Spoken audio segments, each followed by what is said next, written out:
I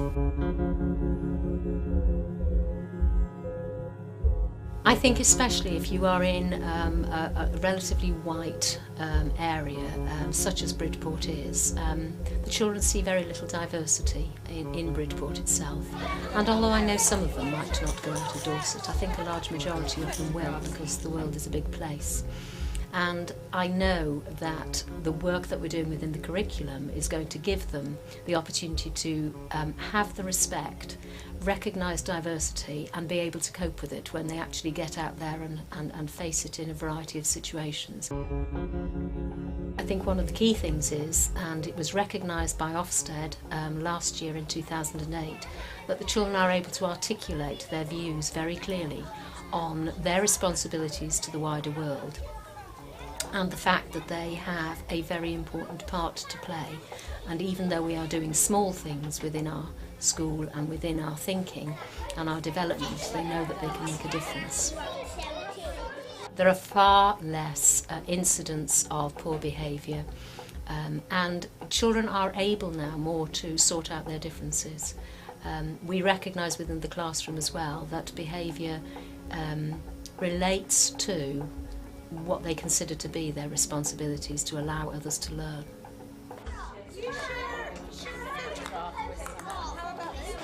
I think the combination of global citizenship and rights respecting school status it permeates everything. It permeates all their language that they use, the way they deal with conflicts and conflict resolution.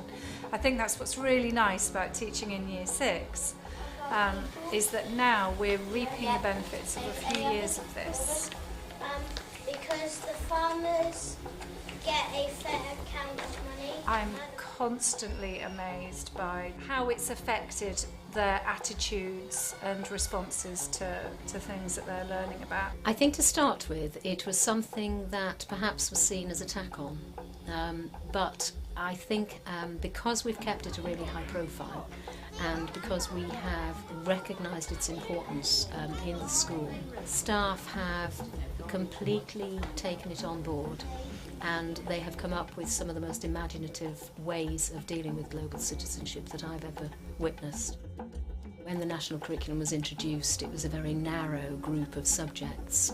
I think the fact that we've gone down a creative curriculum route has made sure that the links between subjects is very apparent, and has had a huge impact on the way children take in those subjects. They're not defined subjects, they are very much a part of their whole life experience of learning. I think the way to tackle the global dimension in school is definitely to look at that cross-curricular approach. When somebody says, oh, it's a huge amount of work and I can't possibly do that on top of everything else I'm doing, the only way to look at that is across the curriculum. How can those things be embedded? They don't have to be taught discreetly. You may be teaching a literacy lesson or be planning a literacy week, or you can look at how you can bring fair trade into that, looking at report text writing about fair trade. In your maths you can be looking at how farmers may benefit from the sale of fair trade products in another country and how that might accumulate in terms of money for them. There are so many ways to cross that over. We have a right to enjoy school. We have a right to enjoy school. Both teachers and teaching assistants, they've taken part in considerable professional development with regard to, we played games together to learn more about it and the sorts of activities that we can do as a school. So on a regular termly basis, we look at where we are, we review where we are, we do a little audit of where we are, and then staff are encouraged to think about next steps.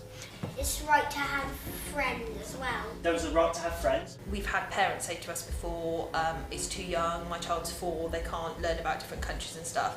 We don't sit and give them facts about countries and different things that are going on. We just give them an awareness that there are different things out there, and to the point where we look at similarities. So we look at similarities in the classroom and then we broaden it out to differences, but we try and make it really realistic. So if we're talking about another school in Ghana, we look at things like the school uniform. So we just say, look, this is Ad Astra's community uniform and that means we all belong to something, and this is in another school where they have a different uniform. So we make it really low key, and then as they go through the school we can start building more on those foundation blocks and building it up. Things like global citizenship really are like the icing on the cake, and they make it more interesting, more real for children, and it provides a really good whole school ethos that I think is quite uniting.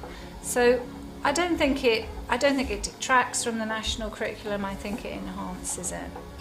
Housemaid's of brick and hay. It was hugely praised in our Ofsted report.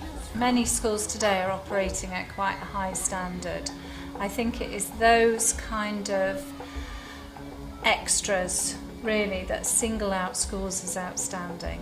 Ofsted was able to recognise that pupil voice and its links with our rights respecting work and the global citizenship element was very apparent in everything that they saw, and the work that was recognised within the CEF.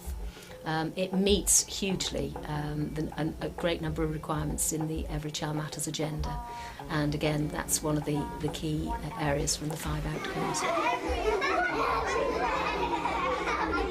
Working with 4-year-olds, I now know that they have those stereotypical views from that age, and I think it's really important that we hit it really young and then embed it and build on it as they go through the school and they can develop their skills and understanding.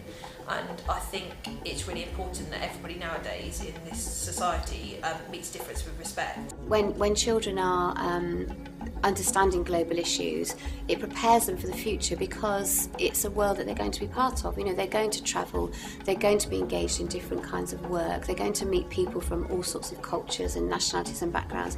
And I think it's an understanding that you know, all people are the same wherever they come from, that they have different needs and they have different abilities, but in essence, you know, we're all the same people, and it just gives them a flavour of that before they leave the school. It's kind of a microcosm, isn't it? It's like a little world within our school, but when they actually go out into the world, they're going to meet it for real. So it's a taste of that and how they're going to deal with those issues.